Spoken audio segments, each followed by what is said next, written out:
Evening, we're going to start with Irma. We've been following this system all day long, looking so impressive on the infrared satellite imagery. Notice the symmetry, the banding features. So obviously, Irma having no problems holding its own way out over those Atlantic waters. And the advisory, the new one from the National Hurricane Center, showing that it has gotten stronger. Maximum sustained winds now at 65 miles per hour. It's moving toward the west at 12 miles per hour. This system some 3,000 miles away from South Florida. Notice from the National Hurricane Center, it is forecast to become a hurricane by tomorrow as it's tracking toward the west and then maybe more west-southwest as we're getting into early next week.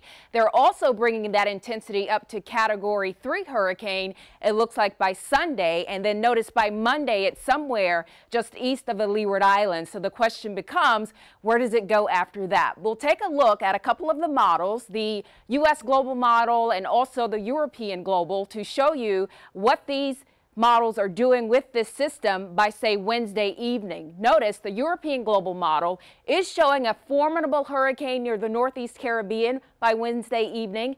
Meantime, the U.S. global is showing a strong hurricane too, but it's more northeast of the Leeward Islands. So we want to pay attention to this particular system over the coming days. Too soon to say whether it's going to track towards South Florida or be a threat for us, but definitely something we'll be honing in on and getting a feel for those steering currents in the days ahead.